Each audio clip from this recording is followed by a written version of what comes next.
Bonjour mes frères et sœurs.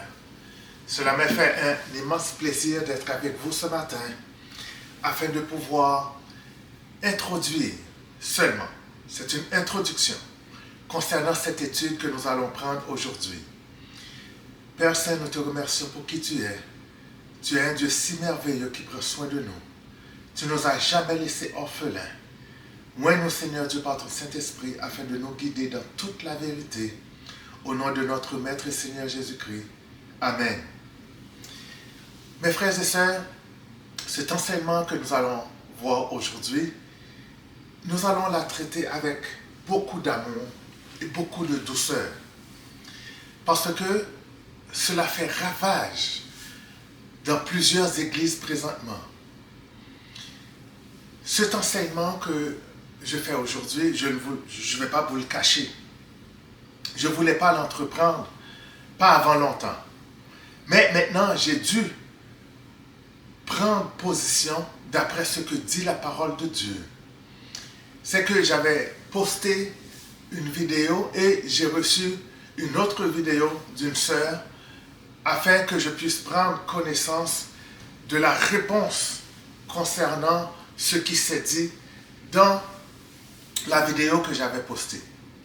Alors, pour vous mettre en contexte, moi-même j'ai été surpris par la vidéo que j'ai postée parce que je ne m'attendais pas à ce que ce pasteur prenne cette position biblique concernant la parole de Dieu. Cet enseignement concerne le ministère des femmes dans l'Église, à l'intérieur de l'Église du Seigneur Jésus-Christ, et de l'autorité que les femmes prennent sur les hommes. Et ce, je vous le dis toujours, dans l'enceinte même de l'Église. On ne parle pas de ce qui se passe à l'extérieur, de ce qui se passe dans où est-ce que vous travaillez, mais nous parlons dans l'Église du Seigneur Jésus-Christ. Alors, je tiens à préciser que cette étude est très embryonnaire, c'est-à-dire je ne vais pas rentrer en profondeur du tout.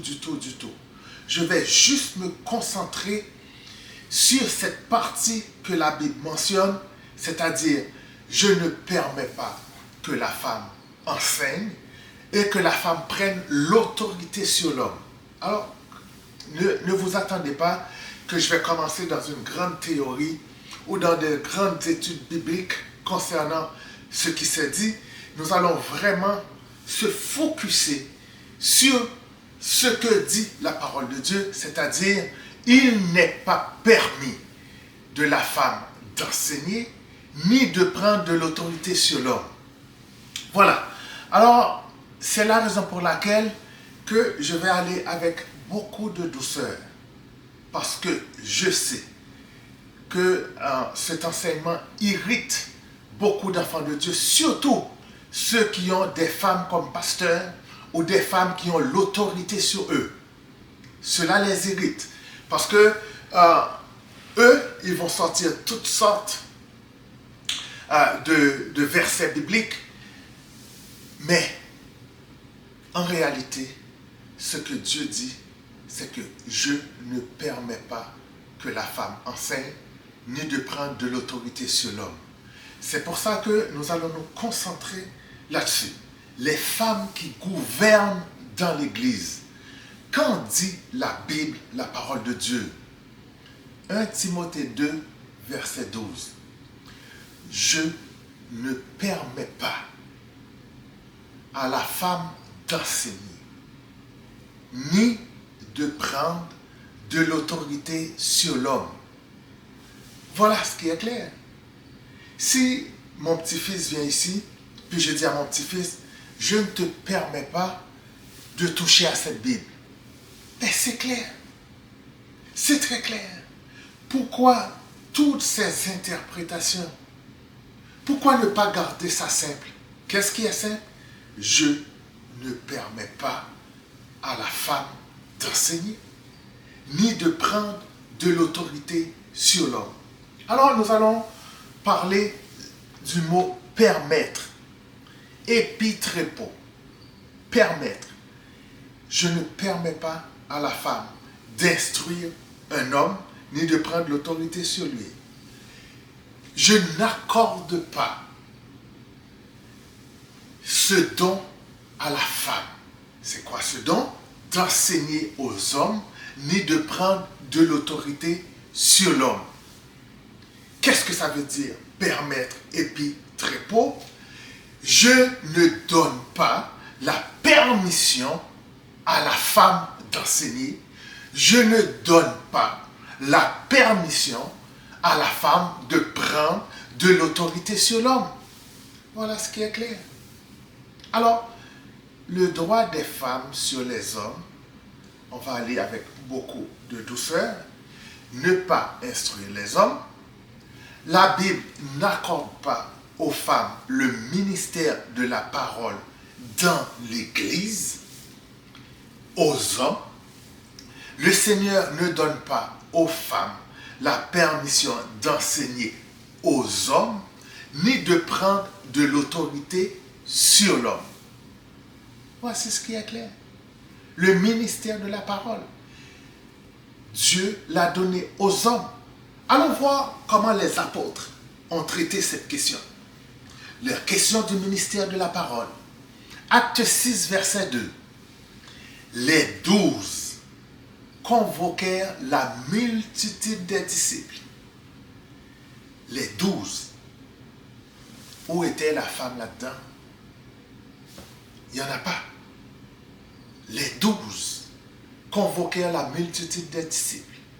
Et les 12 dirent, il n'est pas convenable que nous laissions la parole de Dieu pour servir aux tables. Voici ce qui est clair. Même si on vous dit, oh, lorsque Jésus s'est ressuscité, il a parlé aux femmes, mais lorsque Jésus-Christ a donné la mission, allez, faites de toutes les nations des disciples. Mais Jésus-Christ n'a jamais donné la mission à une femme. La mission. Alors, le fait que vous dites, certains de vous, que ces femmes ont été à la ville afin de dire qu'est-ce qu'il y en est, mais ce n'était pas dans l'église. Puis en plus, moi j'ai fait 35 ans dans les forces canadiennes. On appelle ça une estafette. Une estafette, c'est quelqu'un qui amène ce que le patron a dit. Mais cette personne ne prend pas part dans la décision. Lorsque c'est le temps de la décision, notre Seigneur Jésus-Christ a réuni les 12 afin de les envoyer faire la mission. Il n'y avait aucune femme lorsque notre Seigneur Jésus-Christ donnait la mission. Le ministère, autre que le ministère de la parole. Voilà comment les 12 ont traité cette question. Acte 6, verset 3. C'est pourquoi, frères, choisissez parmi vous 7 hommes de qui l'on rende un bon témoignage, qui sont pleins d'Esprit Saint et de sagesse, et que nous chargerons de cet emploi. Alors voilà ici 2 ministères différents.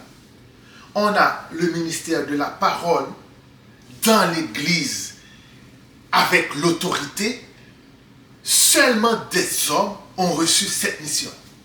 Maintenant, si on prend d'autres ministères qui n'est pas le ministère de la parole, ben, n'importe qui, si vous êtes plein d'Esprit Saint et de sagesse, vous pouvez être chargé de cet emploi. Mais le ministère de la parole est réservé aux hommes. Acte 6, verset 4. Les 12 continuent. Et nous les 12, nous les hommes, dans l'Église, nous continuerons à nous appliquer à la prière et au ministère de la parole. Donc, le ministère de la parole est une chose que Dieu a définie dans les fonctions qui appartiennent uniquement aux hommes. Parce que nous avons tous des dons différents. Ce n'est pas pour abaisser les femmes. Les femmes sont remplies d'onction. Les femmes sont remplies d'Esprit Saint. Mais l'Éternel Dieu a fait ainsi qu'il y a des dons différents. Nous sommes plusieurs membres, mais tous les membres n'ont pas la même fonction, mes frères et sœurs. Romains 12, verset 4. Car comme nous avons plusieurs membres dans un seul corps, et que tous les membres n'ont pas la même fonction. Mes mains n'ont pas la même fonction que ma bouche. Ma bouche n'a pas la même fonction que l'œil. Alors, ce n'est pas une question de descendre les femmes, c'est une question de fonction. Il y a plusieurs membres dans le corps, mais tous n'ont pas la même fonction. Pourquoi ma bouche veut prendre la place de mes yeux? Pourquoi mes mains veulent prendre la place de mes pieds? Pourquoi? Il est évident que tous les enfants de Dieu forment un seul corps en Christ. Je vous en supplie, restez dans la fonction que Dieu vous a donnée. Des dons différents, plusieurs membres, mais un seul corps. Nous avons des dons différents. Selon la grâce, Romains 12, verset 6, selon la grâce qui nous a été accordée, selon la grâce, ma soeur, selon la grâce, mon frère, qui nous a été accordée. Cela ne vient pas de nous. C'est donc différent. C'est une grâce qui nous a été accordée. Alors que celui qui a le don de prophétie l'exerce selon l'analogie de la foi. Tous les enfants de Dieu ont reçu gratuitement un don. Il n'y a pas un enfant de Dieu qui n'a pas reçu un don. Soit le don a été reçu de la part du Seigneur Jésus-Christ, soit que le don a été reçu de la part du Saint-Esprit de Dieu. Mais tous les enfants de Dieu ont reçu une fonction, ont reçu un don, mes frères et sœurs. C'est quoi? Il faut qu'on reçoive notre appel et non un désir ou une demande. Recevoir un appel. Romains 12, verset 7. Que celui qui est appelé au ministère s'attache à son ministère. Que celui qui enseigne s'attache à son enseignement. Il est clair, sans aucun doute, que ce n'est pas dans la guerre, ce n'est pas dans la lutte, ce n'est pas dans la douleur, ni dans notre volonté que l'appel a été effectué. Mais c'est ainsi que le ministère a été transmis comme le Seigneur l'a voulu.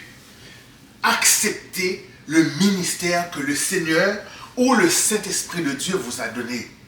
Il faut que vous recevez vos dons avec joie et non avec une déclaration de guerre. Romains 12, verset 8. Celui qui exhorte s'attache à l'exhortation. Celui qui donne le fasse avec libéralité. Celui qui préside le fasse avec zèle, toujours dans Romains 12, verset 8. Celui qui pratique la miséricorde le fasse avec joie. Et non en vous cachant, et non en vous disant, est-ce que je suis dans la réalité? Puisque lorsque vous recevez votre don, vous le faites, votre ministère, avec joie. Le ministère de la parole est réservé aux hommes et de prendre l'autorité sur les hommes. Jacques 3, verset 1. Mes frères, qu'il n'y ait pas parmi vous un grand nombre de personnes qui se mettent à enseigner. Ça ne concerne pas seulement les femmes. L'enseignement est une chose que Dieu réserve à ceux que lui-même a donné le don. Alors même les hommes ne peuvent pas enseigner. Il faut que vous avez été appelés à ce ministère d'enseignement. Alors on ne peut pas dire que les hommes ont été abaissés. Ces hommes qui n'ont pas reçu cet appel. Or, ce n'est pas tous les hommes qui ont reçu le ministère d'enseignement. Parce que les membres du corps ont chacun une fonction différente. Qu'est-ce qui arrive? Alors, les gens commencent à dire des fables, des contes, mais qui n'ont rien à voir avec le commandement du Seigneur, qui ne permet pas à la femme d'enseigner ou de prendre de l'autorité sur l'homme. 1 Timothée 1, verset 4. Mes frères et sœurs, ne vous attachez pas à des fables, à des généalogies sans fin. Qu'est-ce que ça fait? Qui produisent des discussions. Vous voyez, c'est la raison pour laquelle que je ne voulais pas me lancer dans cet enseignement tout de suite. Je ne voulais pas produire des discussions. Mais ce que je dis est dans la parole de Dieu. Ce n'était pas des fables. Alors c'est les fables qui produisent des discussions. Plutôt qu'elle avance l'œuvre de Dieu dans la foi. Je vous dis, mes sœurs et frères, ces fables qui ne sont pas la parole de Dieu demeureront jusqu'au retour du Seigneur Jésus-Christ. Il nous incombe de ne pas tomber dans ce piège de discussion qui ne fasse pas avancer l'œuvre de Dieu dans la foi. Le but du commandement que Dieu a dit, je ne permets pas à la femme d'enseigner, ni de prendre de l'autorité. Pour l'homme, c'est un commandement, le but, c'est l'amour. C'est parce que Dieu vous aime. 1 Timothée 1, verset 5. Le but de ces instructions, la version seconde 21, c'est un amour qui provient d'un cœur pur, d'une bonne conscience et d'une foi sincère. Voilà le but de ce commandement. Mes frères et sœurs, il ne faut pas prendre cela comme une déclaration de guerre, ni comme des discussions sans fin. Parce que Dieu est clair dans sa parole. On ne permet pas à la femme d'enseigner, ni de prendre de l'autorité sur l'homme. Ce n'est pas une instruction de haine, mais un enseignement rempli d'amour du Père, du Seigneur Jésus-Christ pour ses enfants. Alors, qu'est-ce que les gens vont faire? Ils vont détourner les commandements du Seigneur. 1 Timothée 1, verset 6. Quelques-uns s'étant détournés de ces choses. De quelles choses? Je ne permets pas à la femme d'enseigner, ni de prendre de l'autorité sur l'homme. Verset 6, 1 Timothée 1. Quelques-uns, gloire à Dieu, ce n'est pas tous. Quelques-uns, s'étant détournés de ces choses, se sont égarés dans de vains discours. C'est ça que j'ai regardé. La vidéo que la sœur m'a envoyée, c'est des discours et non la parole de Dieu. Ils se sont détournés et maintenant ils font des discours. Dans l'église du Seigneur, quelques-uns, et non pas tous, qui se sont égarés, s'étant détournés de l'enseignement du Seigneur. Christ ne permet pas à la femme d'enseigner, ni de prendre de l'autorité sur l'homme. Voilà ce qui est clair. Le mot égaré, étrépo, tourner ou tordre la parole de Dieu, dévier la parole de Dieu, fuir les commandements du Seigneur, éviter les enseignements du Seigneur. Faites attention de vouloir absolument un don pour lequel vous n'avez pas été appelé. Faites attention. 1 Timothée 1, verset 7. Ils veulent être docteurs de la loi. Ils veulent. Ils n'ont pas été appelés. Ils veulent être des pasteurs d'église. Elles veulent. Elles veulent enseigner les hommes. Elles veulent dominer sur les hommes. Elles veulent diriger l'Église du Seigneur Jésus-Christ. Elles veulent. Et non un appel du Seigneur. Ils veulent être docteurs de la loi. Ils ne comprennent ni ce qu'ils disent, ni ce qu'ils affirment. Certaines femmes veulent être dans le corps de Christ, ce que le Seigneur ne leur a pas assigné. Ils veulent être la bouche, tandis que Dieu leur a assigné les yeux. Nous sommes plusieurs membres et chaque membre a sa fonction. Alors, pourquoi cela s'amplifie maintenant? Parce que nous sommes au temps de la fin. Oh oui, nous sommes au temps de la fin. Et qu'est-ce qui se passe dans le temps de la fin? Matthieu 24, verset 3. Jésus s'est assis sur la montagne.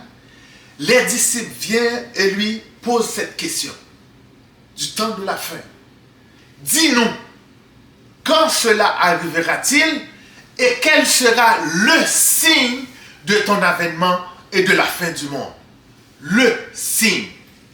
Voilà le signe que notre Seigneur Jésus-Christ va répondre à ses disciples, à ses enfants, les enfants de Dieu. Les disciples et non les gens du monde. C'est-à-dire que cette étude concerne les disciples du Seigneur Jésus-Christ. Je vous en prie, vous qui n'êtes pas en Christ, cet enseignement ne vous concerne pas. Cet enseignement concerne les enfants de Dieu. Parce que ce sont des disciples qui ont posé cette question à notre Seigneur Jésus-Christ. Alors Jésus va répondre uniquement à des disciples et non à des plaisantins. Le signe du retour que le Seigneur dit dans Matthieu 24, verset 4. On est dans plein temps. C'est pour ça que ça arrive autant maintenant. Matthieu 24, verset 4. Jésus leur répondit à ses disciples, à ses enfants. Jésus dit à ses enfants, le signe par excellence. Prenez garde que personne ne vous séduise. Voici une réponse claire et directe du Seigneur. Que personne ne vous séduise. C'est ça qui s'est passé dans le jardin d'Éden. La femme a été séduite par le serpent.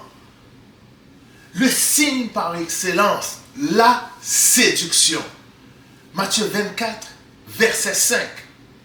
Plusieurs viendront sous mon nom. Sous mon nom. Soulignez ça. Disant, c'est moi qui suis le Christ, et ils séduiront beaucoup de gens. Voilà où on en est au temps de la fin. Le signe, la séduction, et ils séduiront beaucoup de gens. Dans l'église du Seigneur, beaucoup d'enfants de Dieu, malheureusement, sont séduits par ces femmes, certaines femmes qui prennent autorité sur les hommes qui ont le ministère de la parole, qui ont des églises. Elles viendront sous mon nom. Sous mon nom et non en mon nom. Comprenez, il y a une différence. Ils viendront sous mon nom. Alors, ça paraît bien. Ça parle du Seigneur Jésus-Christ. Ça vous dit des passages bibliques. Elles ont l'onction. Elles ont la connaissance. Elles ont plein d'hommes sur lesquels elles dominent. Mais elles sont sous le nom du Seigneur Jésus-Christ. Je vous le dis, mes frères et sœurs. Matthieu 18, verset 20. Elles ne sont pas en mon nom, elles sont sous mon nom. Matthieu 18, verset 20. Car là où 2 ou 3 sont assemblés en mon nom, je suis au milieu d'eux. Le problème avec ceux qui vous séduisent, ils ne sont pas assemblés en mon nom, mais sous mon nom. Matthieu 18, verset 20, là que les gens sont assemblés en mon nom, je suis au milieu d'eux. Lorsque nous sommes assemblés en mon nom, le Seigneur est au milieu de nous. Lorsque nous sommes assemblés sous mon nom, le Seigneur n'est pas au milieu de nous. Matthieu 24, verset 5. Plusieurs viendront sous mon nom. Ils séduiront beaucoup de gens.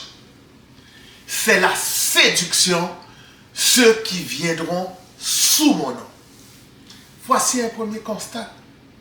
Lors de la séduction, l'enseignement se fait sous le nom du Seigneur Jésus-Christ. C'est pour cela qu'il y a tant de séduction. Parce que la séduction veut dire, ils viennent sous mon nom. Les gens pensent que l'enseignement est fait en mon nom, mais en réalité, c'est sous mon nom, parce que c'est la séduction.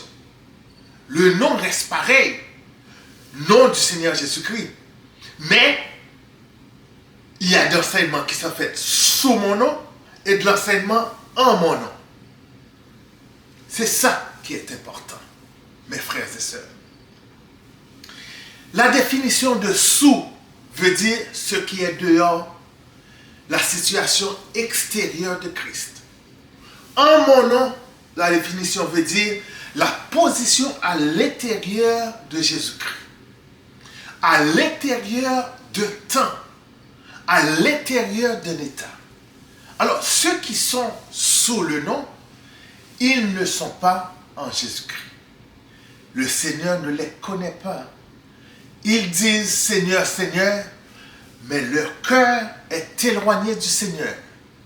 Mais ceux qui sont en mon nom, le Seigneur les connaît par leur nom. Ce sont les brebis du Seigneur, ce sont les envoyés du Seigneur. Ils sont en Jésus-Christ. La séduction. 2 Thessaloniciens 2, verset 3. Que personne ne vous séduise d'aucune manière. Soyez vigilants, frères et sœurs. Soyez alertes. Garde ton cœur contre toute cette séduction. Que personne ne vous séduise d'aucune manière. Aucune manière, médeis tropos. Personne, aucun, rien, qui que ce soit, votre façon de vivre, votre caractère, d'aucune manière, que personne ne vous séduise d'aucune manière. Pourquoi?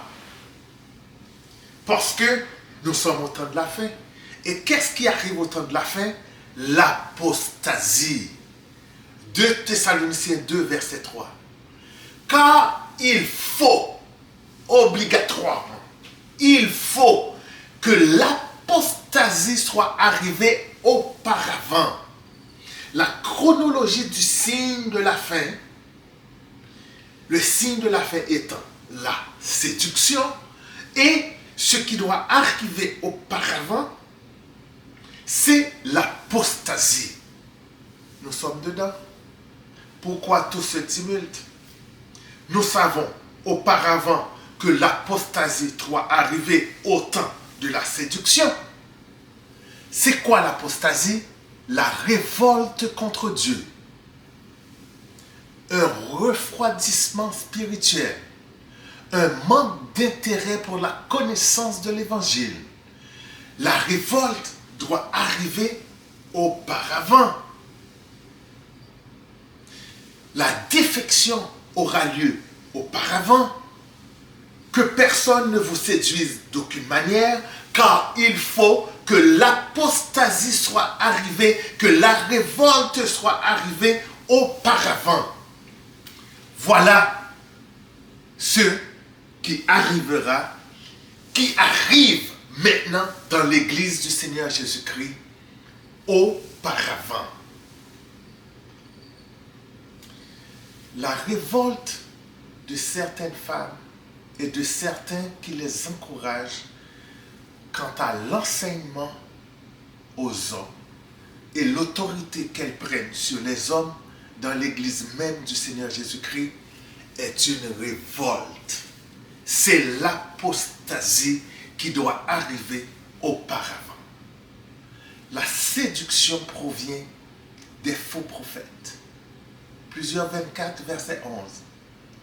Plusieurs faux prophètes s'élèveront et ils séduiront beaucoup de gens.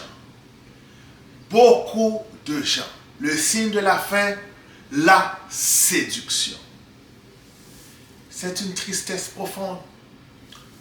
Beaucoup de gens seront séduits. Alors Jésus a dû poser cette question. Trouvera-t-il la foi sur la terre? Ça va être généralisé, cette apostasie. Généralisé. Matthieu 24, verset 12. Parce que l'iniquité sera accrue, l'amour du plus grand nombre se refroidira. C'est la raison pour laquelle je vous ai dit, ce commandement que Dieu nous donne, c'est une affaire d'amour. Dieu est un Dieu d'ordre. J'ai entendu dans la vidéo que la sœur m'a envoyée, quelqu'un a dit, mais il n'y a pas de hiérarchie, où se trouvent les versets hiérarchiques qu'il y a. Mais Dieu est un Dieu d'ordre. Bien sûr qu'il y a une hiérarchie biblique. 1 Corinthiens 11, verset 3. Je veux cependant que vous sachiez, nous ne devons pas être dans l'ignorance. Dieu veut que nous sachions qu'il est un Dieu d'ordre et non un Dieu de désordre. Ma soeur m'a envoyé la vidéo que l'animateur disait qu'il n'y a nulle part dans la Bible que Dieu a instauré là une hiérarchie. Mais la parole désire que nous sachions qu'il existe une hiérarchie. Cela veut dire que nous ne devons pas effectuer une révolte contre Dieu, se révolter contre la parole de Dieu. Dieu est un Dieu d'ordre. Il a mis certainement une hiérarchie. 1 Corinthiens 11, verset 3. Alors, c'est quoi que Dieu veut que nous sachions? Verset 3, 1 Corinthiens 11. Christ est le chef de tout homme. Gloire à Jésus-Christ. L'homme est le chef de la femme. Merci Seigneur. Et que Dieu est le chef de Christ. Voilà une hiérarchie bien établie. Dieu est un Dieu d'ordre. Christ est le chef de tout homme. L'homme est le chef de la femme. Dieu est le chef de Christ. On ne parle pas ici d'écraser. Est-ce que Christ nous écrase, nous les hommes? Non! Au contraire, il donne sa vie. Lorsqu'on parle ici de chef, on ne parle pas d'écrasement. On ne parle pas de diminuer les femmes. Non, nous parlons d'amour ici. Dieu est le chef de Christ. Alors si aujourd'hui, Dieu est encore, le moment que je vous parle ici, si Dieu est encore le chef de Christ, si aujourd'hui, que je vous parle maintenant, Christ est encore le chef de tout homme, alors forcément, aujourd'hui, l'homme est encore le chef de la femme. Ne croyez pas que je suis en train de rabaisser les femmes. J'ai passé 35 ans dans l'armée. La majorité de mes boss, de mes superviseurs, de mes patronnes étaient des femmes très instruites. Elles savent comment organiser les choses. Oh non, les femmes sont super intelligentes. Mais en matière d'enseignement des hommes dans l'Église, en matière d'autorité sur les hommes, 1 Corinthiens 11, verset 3. Christ est le chef de l'homme, l'homme est le chef de la femme et Dieu est le chef de Christ. Il n'y a pas de diminution dedans. Uniquement Dieu veut que nous sachions qu'il est un Dieu d'ordre. Mais lorsque des femmes vous dominent, c'est lorsque cela ne va pas dans le peuple du Seigneur. Ésaïe 3, verset 12. mon peuple a pour oppresseur des enfants et des femmes dominent sur lui. Ce n'est pas de gaieté de cœur que Dieu a dit cela. Lorsque des femmes dominent sur le peuple de Dieu, sur les hommes, lorsque les femmes prennent autorité sur les hommes, cela ne fait pas plaisir. Vous croyez que cela date d'aujourd'hui? Mais non, depuis l'ancienne alliance, ça existe. Dieu a de la tristesse en annonçant que des femmes dominent sur son peuple. Et non le peuple que Dieu ne connaît pas. C'était des peuples de Dieu que des femmes dominaient sur eux. Quelle tristesse! Dieu est un Dieu d'ordre. Des femmes ne doivent pas dominer sur les hommes. Des enfants non plus ne peuvent pas enseigner ni prendre l'autorité dans l'église du Seigneur Jésus-Christ. Des jeunes gens non plus ne peuvent pas être le chef dans l'église du Seigneur Jésus-Christ. Oh non! Ecclésiaste 10, verset 16. Malheur à toi, pays dont le roi est un enfant. Ésaïe 3, verset 4. Je leur donnerai des jeunes gens pour chefs. Enfants domineront sur eux. Dieu est un Dieu d'ordre. Celui qui dirige l'église du Seigneur Jésus-Christ doit diriger sa propre maison comme il faut. 1 Timothée 3, verset 5. Si quelqu'un ne sait pas diriger sa propre maison, comment prendra-t-il soin de l'église de Dieu? Diriger sa propre maison. Est-ce que le Seigneur mentionne que c'est une femme qui dirige la maison? Est-ce que le Seigneur mentionne que c'est un enfant qui dirige la maison? La réponse est non. Je dis aujourd'hui que la femme est égale à l'homme. Oh oui, il y a égalité de la femme avec l'homme depuis la création. Nous ne parlons pas d'égalité, puisque Dieu est égal à Christ. Mais Dieu est le chef de Christ. Mais ils sont quand même égaux. Ne croyez pas que je suis en train de rabaisser les femmes. Les femmes sont égales à des hommes. Mais dans l'église du Seigneur Jésus-Christ, il y a ce commandement du Seigneur. Je ne permets pas à la femme d'enseigner ni de prendre de l'autorité sur l'homme. Même si les femmes sont égales aux hommes. Pas une affaire de macho ici, là. Oh non. Alors, on va voir l'égalité que Dieu parle ici. Il n'y a ni homme ni femme. Galates 3, 26. Pourquoi? Parce que vous êtes tous fils de Dieu. Alors, tous mes enfants de Dieu sont égaux.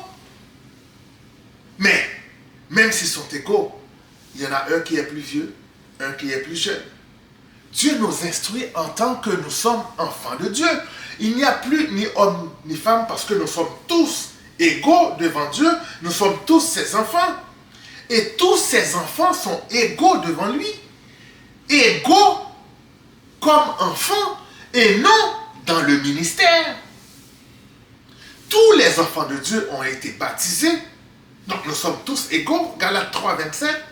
Vous tous, vous avez été baptisés en Christ. Nous tous, nous avons été revêtus par Christ. Alors l'égalité en Jésus-Christ est parfaite. Parfaite. Parfaite. Nous sommes tous égaux. Tous les enfants de Dieu sont égaux dans le baptême en Christ et dans le revêtement en Christ. Mais cela n'inclut pas le ministère de la parole que les femmes doivent faire aux hommes. Et cela n'inclut pas non plus l'autorité que les femmes ne prennent pas sur les hommes. En matière d'égalité de devenir enfant de Dieu, nous sommes tous égaux. Galates 3, verset 28. Il n'y a plus ni juif, ni grec, ni esclave, ni libre, ni homme, ni femme, car vous êtes tous un en Jésus-Christ. Tous un en Jésus-Christ. Pas tous un pour aller enseigner. Nous avons vu, même les hommes, on nous a dit de ne pas, que tout le monde n'enseigne pas. Alors, on ne peut pas dire tout le monde est égaux, oh oui, on va tous enseigner. Mais non. Il y a égalité, c'est vrai, parce que nous sommes tous un en Jésus-Christ. Nous sommes tous un seul corps en Jésus-Christ. Mais le corps a plusieurs membres, et chaque membre a sa fonction. C'est pas parce que nous sommes tous un en Jésus-Christ, il n'y a plus ni homme ni femme, c'est vrai, nous sommes un seul corps, mais ça n'enlève pas les membres dans le corps, ni la fonction de ma bouche, ni la fonction de mon œil, ni la fonction de mes pieds. C'est pas parce que nous sommes un corps que nous n'avons plus les membres du corps. Christ est égal à son Père, je vous l'ai dit. Mais le Père est toujours le chef. 1 Corinthiens 11, verset 3. Dieu est toujours le chef de Christ. Si aujourd'hui, malgré l'égalité de Christ avec Dieu, Dieu est encore son chef, mes amis, mes frères, mes bien-aimés, de même, les femmes sont égales aux hommes dans le Seigneur. Mais cela ne les donne pas aux femmes l'autorité sur l'homme. Oh non.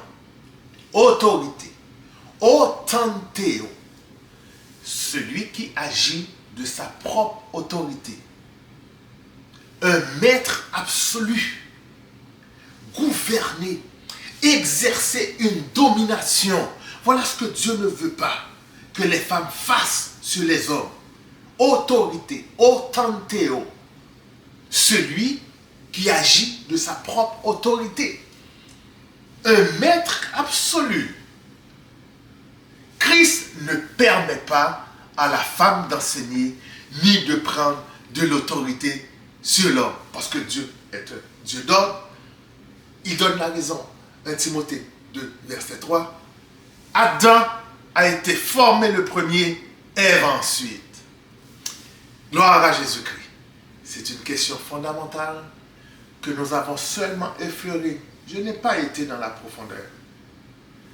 Ne croyez surtout pas que j'ai enseigné toute la profondeur de cette étude. Mais uniquement, je vous ai soumis avec un seul commandement. Je ne permets pas à la femme d'enseigner ni de prendre de l'autorité sur l'homme. Le Seigneur nous a mis tous dans un seul corps. Il n'y a plus ni homme ni femme. Nous sommes égaux. Mais il y a quand même les membres. La séduction. Faites attention parce qu'il faut que l'apostasie, que cette révolte arrive. Il le faut. Que personne ne vous séduise d'aucune manière, bien-aimés. Avec tout mon amour, toute mon affection que j'ai pour vous, mes frères, mes sœurs, que le Seigneur vous garde. Père Saint, je te remercie pour ces paroles. Ce n'est pas une parole facile, car tu ne veux pas blesser tes enfants. Tu veux seulement qu'ils savent que tu es un Dieu d'ordre et que tes commandements sont oui et amen. Nous te bénissons encore ce matin, Seigneur, au nom de notre Maître et Seigneur Jésus-Christ. Amen.